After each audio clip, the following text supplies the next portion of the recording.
پہلی آیت میں ان کی دو سزاؤں کا بیان ہے۔ یہود نے جب نافرمانی کی جو دنیا ہی میں ان پر مسلط کر دی گئی دو سزائیں، پہلے یہ کہ قیامت تک اللہ تعالیٰ ان پر کسی ایسے شخص کو ضرور مسلط کرتا رہے گا جو ان کو سخت سزا دیتا رہے گا اور ذلت و خواری میں ان کو مبتلا رکھے گا۔ چنانچہ اس وقت سے جب سے اللہ نے وہ یہود پر یہ لعنت بھیجی تھی، اس وقت سے آج تک ہمیشہ یہود ہر جگہ مقہور و مغلوب اور محکوم رہے۔ مقہور یعنی لوگ ان کو دباتے رہے، مغلوب لوگ ان پر غالب رہے، محکوم انہوں نے کبھی حکومت نہیں کی بلکہ وہ ہمیشہ حکومت کیے جاتے رہے، ان کے اوپر حکومت رہی۔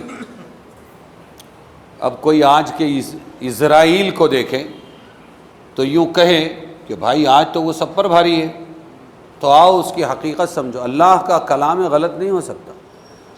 وہ موسیٰ علیہ السلام کے زمانے میں فرما دیا تھا ہزاروں سال پہلے کہ یہ قوم یہود پر ایک عذاب دنیا میں یہ رکھوں گا کہ ایک آدمی ان پر ایسا مسلط رہے گا جو ہمیشہ ان کو سزا دیتا رہے گا۔ ہٹلر کا واقعہ یاد کر لو، وغیرہ وغیرہ۔ آج کل کی اسرائیلی حکومت سے اس پر شبہ اس لیے نہیں ہو سکتا کہ جاننے والے جانتے ہیں کہ در حقیقت آج بھی اسرائیل کی اپنی حکومت اور اپنی کوئی طاقت نہیں ہے۔ وہ اسرائیل جو ہے وہ محکوم ہے اور وہ زیر حکم ہے اور وہ ماتحت ہے امریکہ اور اسی طرح روس کا۔ کون ہے؟ اعلی کار۔ اصل پاور اوپر کے روس کا ہے اور امریکہ کا ہے کہ ان کی اسلام دشمن سازشیں ہیں دونوں کی، اس کے نتیجے میں ایک چھاؤنی سے زیادہ اس کی حقیقت نہیں ہے۔ سمجھ میں آیا؟ ایک چھاؤنی سے زیادہ کوئی حیثیت نہیں ہے، اور آج بھی وہ بدستور انہی کے محکوم و محقور ہے۔ جس دن جس وقت یہ دونوں اس کی امداد سے اپنا ہاتھ کھینچ لیں گے، اسی روز اسرائیل کا وجود دنیا سے ختم ہو جائے گا۔ اس لیے پھر اللہ کا وعدہ اپنی جگہ ہے کہ ان کو ایسی سزا دوں گا کہ یہ ہمیشہ دوسروں کے دست نگر رہیں گے، ان کو کوئی سزا دیتا رہے گا۔ دوسری آیت میں یہودیوں پر ایک اور سزا کا ذکر ہے جو اسی دنیا میں ان کو دی گئی، وہ یہ کہ آبادی دنیا کے مختلف، ان کی آبادی دنیا کی مختلف حصوں میں منتشر اور متفرق کر دی اللہ نے، ان کو بانٹ دیا، ٹکڑے ٹکڑے کر دیا۔ کسی جگہ ایک ملک میں ان کا اجتماع نہ رہا، اللہ نے بکھیر دیا ان۔ وَقَطَّعْنَاهُمْ فِي الْأَرْضِ أُمَمًا کا یہی مطلب ہے، اور ہم نے متفرق کر دیا ان کو گروہ گروہ، ٹکڑے ٹکڑے بنا کر۔ قطعنا مصدر ہے تقطیع کا، جس کا مطلب ہے ٹکڑے ٹکڑے کرنا۔ امت کی جمع ہے جس کے معنی ہے ایک جماعت یا ایک فرقہ۔ مطلب یہ ہے کہ ہم نے یہود کے قوم کے ٹکڑے ٹکڑے زمین کے مختلف حصوں میں تقسیم کر دیے۔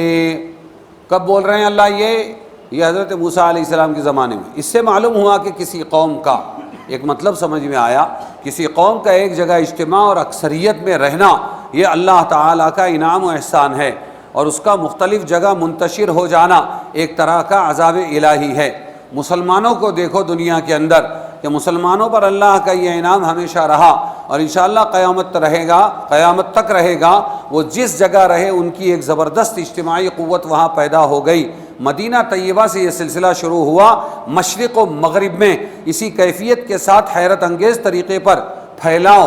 مشرق بعید میں کئی ملک ہے، اس میں ایک انڈونیشیا بھی ہے اور بھی ملک ہے، ملیشیا بھی ہے، ہاں یہ سب اسی کا نتیجہ ہے۔ اس کے بالمقابل یہودیوں کا حال ہمیشہ یہ رہا کہ مختلف ملکوں میں منتشر رہے، مالدار کتنے بھی ہوں مگر اقتدار و اختیار ان کے ہاتھ میں نہ آیا، وہ کٹ پتلی ہیں۔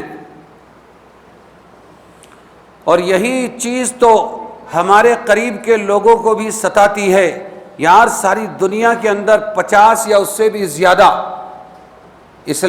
مسلمانی حکومتیں، اسلامی اگر نہ کہوں تو ٹھیک ہوگا، مسلمانی حکومتیں موجود ہے، مسلمانوں کی حکومت موجود ہے، ایک بھی ایسا نہیں ہے جہاں پر ہماری حکومت موجود ہو۔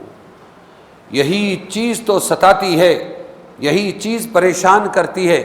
اس لیے جی ایم پی کر کے کچھ نہ کچھ کر ڈالو۔ کسی نے کہا، کسی لڑکی کسی آدمی نے آپ کی بیٹی میرے بیٹے کو دے دو. تو پوچھا گیا کوالیفیکیشن کیا ہے؟ اس نے کہا GGMP ہے. بولے یہ کیا ہوتا ہے؟ پہلی بار سنا ہے. کہنے لگے گھسم گھاس میٹرک پاس. اس لیے ایک ملک ایسا بنا ڈالو کہ GGMP ہو جاوے. کچھ بھی کر ڈالو، کیسے بھی کر ڈالو، توڑ مروڑ ڈالو، اتیاچار کر ڈالو، ظلم کر ڈالو، یہ کر ڈالو، وہ کر ڈالو، بس ایک بار بنا ڈالو. نتیجہ کیا ہوگا جناب؟ سلیب 21 دن سے پہلے ہی کھول دیا گیا. ہو جائے گی 5 مالے کی بلڈنگ، لیکن بعد میں کیا ہوگا؟ دھڑام سے نیچے. تو ناؤ کاغذ کی صدا چلتی نہیں، ناؤ کاغذ کی صدا چلتی نہیں، اور ظلم کی شاخ کبھی پھلتی نہیں، ڈوب جاتی ہے. اللہ نے یہ طے کیا ہے، یہ دنیا کا مسلمہ اصول ہے کہ کافر اور مشرک کی حکومت اللہ باقی رکھے گا اگر انصاف ہے، اور اگر ظلم کے ساتھ ہے مسلمان کی حکومت اکھاڑ کے پھینک دے گا اللہ تعالیٰ. اس کو انصاف چاہیے، انسانوں کے ساتھ ہمدردی چاہیے. تو یہ ہے کہ دنیا میں الحمدللہ بڑی بڑی جماعتیں، بڑے بڑے ممالک اسلام والوں کے موجود رہے، لیکن یہودی منتشر رہے. چند سال سے فلسطین کے ایک حصے میں ان کے اجتماع اور مصنوعی اقتدار سے دھوکہ نہ کھایا جائے. اجتماع تو ان کا اس جگہ میں آخری زمانے میں ہونا چاہیے تھا. اللہ تو باقاعدہ ان کو لائے گا ایک دن آخری زمانے میں، تاکہ چن چن کے مارے جائیں. قیامت کی نشانی پوری ہوگی. ایک جگہ ہوں گے تب تو عذاب آئے گا، کیونکہ صادق مصدوق رسول کریم صلی اللہ علیہ وسلم کی احادیث صحیحہ میں قرب قیامت کے لیے یہ خبر دی گئی، آخری زمانے میں حضرت عیسیٰ نازل ہوں گے، نصارہ عیسائی سب مسلمان ہو جائیں گے، یہودیوں سے جہاد کر کے ان کو قتل کریں گے. خدا کا مجرم وارنٹ اور پولیس کے ذریعے پکڑ کر نہیں بلایا جاتا ہے، بلکہ خدا کا مجرم وہ تکوینی اسباب ایسے جمع کر دیتا ہے اللہ تعالیٰ کہ مجرم اپنے پاؤں چل کر ہزاروں کوششیں کر کے اپنی قتل گاہ پر خود پہنچتا ہے. یہ تو وقت سے پہلے ہی جمع ہو رہے ہیں، ورنہ یہ جمع کیے جائیں گے اللہ کی طرف سے. جس نے منتشر کیا وہ جمع کیا جائے گا تاکہ حضرت عیسیٰ کے ذریعے جہاد اور یہ سب قتل کیے جائیں. جس درخت کے پیچھے چھپے گا کوئی یہودی وہ بھی بولے گا یہاں چھپا ہوا ہے، مار ڈالو اس کو. حضرت عیسیٰ علیہ السلام کا نزول ملک شام دمشق میں ہونے والا ہے. یہودیوں کے ساتھ معرکہ بھی یہیں بننا ہے تاکہ عیسیٰ علیہ السلام کے لیے ان کا قمع کر دینا، یعنی قتل کر دینا، ان کو صاف کر دینا سہل آسان ہو جائے. قدرت نے دنیا کی پوری عمر میں تو یہودیوں کو مختلف ملکوں میں منتشر رکھ کر محکومیت اور بے قدری کا عذاب چکھایا. آخر زمانے میں حضرت عیسیٰ کی آسانی کے لیے ان کو ان کے مقتل میں جمع فرما دیا جائے گا. اس لیے یہ اجتماع اس عذاب کے منافی نہیں. آج جو اجتماع ہو رہا ہے وہ جو اللہ کی پیشین گوئی ہے کہ میں نے قطعناہم، ہم نے ان کو ٹکڑے ٹکڑے کر کے منتشر کر دیا، دنیا میں پھیلا دیا، اس کے خلاف نہیں. وہ اپنی جگہ ہوا، آج بھی ادھر ادھر پھیلے ہوئے. رہا ان کی موجودہ حکومت اور مصنوعی اقتدار کا مسئلہ، تو یہ ایک ایسا دھوکہ ہے جس پر آج کے مہذب دنیا نے اگرچہ بہت خوبصورت ملمع کا پردہ چڑھایا ہوا ہے، ہاں چاندی کا کور ہے خالی ہے، لیکن کوئی دنیا کی سیاست سے باخبر انسان ایک منٹ کے لیے بھی اس سے دھوکہ نہیں کھا سکتا. کیونکہ آج جس خطے کو اسرائیل مملکت کا نام دیا جاتا ہے وہ در حقیقت روس، امریکہ اور انگلینڈ کی ایک مشترکہ چھاؤنی سے زیادہ کوئی حیثیت نہیں رکھتی. وہ محض ان حکومتوں کی امداد سے زندہ ہے، اور ان کے تابع فرمان رہنے ہی میں اس کے وجود کا راز مضمر ہے. جس دن وہ ان کا فرمان نہیں مانے گا اس دن اکھاڑ کے پھینک دیا جائے گا. ظاہر ہے کہ اس حقیقی غلامی کو مجازی حکومت کا نام دے دینے سے اس قوم کو کوئی اقتدار حاصل نہیں ہو جاتا. قرآن کریم نے قیامت تک کے اس قوم کی رسوائی اور خواری کے جس عذاب کا ذکر کیا ہے وہ آج بھی بدستور موجود ہے.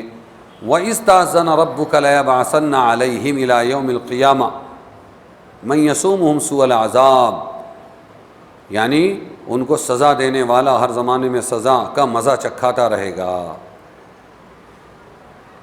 جیسا کہ اول سلیمان علیہ السلام کے ہاتھ سے ان کو اجاڑا گیا، قتل کیا گیا، پھر بخت نصر بادشاہ آیا، اس کے ذریعے اخیر میں رسول کریم صلی اللہ علیہ وسلم کے ہاتھ سے، اور باقی ماندہ حضرت فاروق اعظم کے ذریعے،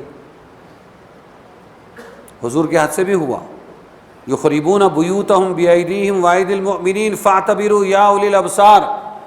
جب انہوں نے عہد شکنی کی غیر مسلموں سے مل کر، حضور چین سے رہنے دے رہے تھے لیکن یہ وعدہ خلاف مستی خور لوگ تھے، تو جب انہوں نے عہد شکنی کی اور مشرکین کا ساتھ دیا، کاہے میں ساتھ دیا؟ غزوہ احزاب میں۔ کہاں؟ خندق کا غزوہ تھا کہ ایک مرتبہ مسلمانوں کو ختم کر ڈالا، تو حضور کو معلوم ہو گیا۔ پھر آپ وہاں سے جیسے ہی آئے، ابھی ہتھیار کھولے نہیں تھے، جبرائیل آئے ہیں اور کہہ رہے ہیں چلو، اور جا کے بنو قریظہ کا محاصرہ کیا، پھر بنو نذیر کا بھی کیا۔ یہ قلعے تھے، ابھی بھی ہے اس کے آثار، یہ قلعے تھے یہودیوں کے، بڑے بڑے یہاں پر نواب لوگ رہتے تھے ان کے۔ وہاں گئے اور پھر محاصرہ کیا، اور پھر اس کے بعد وہ اترے اور پھر انہی سے فیصلہ لیا، انہی میں کے جو مسلمان بنے تھے۔ کیا ہے تمہارے کتاب میں فیصلہ؟ کہ بوڑھوں کو قید کر دیا جائے اور جوانوں کو قتل کر دیا جائے، بچوں کو بندی بنا لیا جائے، معاف کر دیا جائے، عورتوں کو قتل نہ کیا جائے۔ تو میرا فیصلہ ہے قرآن کا؟ نہیں، یہ ہماری تورات کا فیصلہ ہے، کیونکہ انہوں نے کہا تھا اے محمد کیا چاہتے ہیں؟ تو کہنے لگے اے محمد ہمارا آدمی تمہارے میں ہے، اس کو بلاؤ، ہم اس کا فیصلہ مانیں گے۔ حضور کو ور چڑھ نہیں دینا چاہتے تھے، تو حضور نے بلایا۔ سعد ابن عبادہ تھے یا کوئی تھے، ان کا فیصلہ ہم کو چاہیے۔ انہوں نے آنے کے بعد انہی کی کتاب تورات کا یہ فیصلہ سنایا، اور پھر ویسا ہی کیا گیا کہ تم کو مہلت دیتا ہوں، نکل جاؤ یہاں سے۔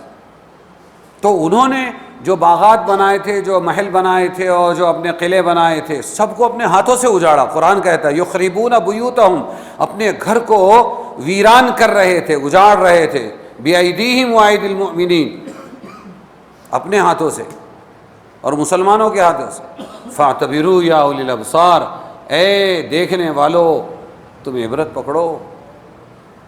اللہ کے نافرمانوں کا حشر کیا ہوتا ہے، تو جلا وطن کر دیا تھا۔ پھر حضرت عمر کے زمانے میں بھی ایسا ہی ہوا، تو اللہ کا قول پورا ہوتا رہے گا۔ پھر اور بھی ہوا، میں نے نام لیا تھا۔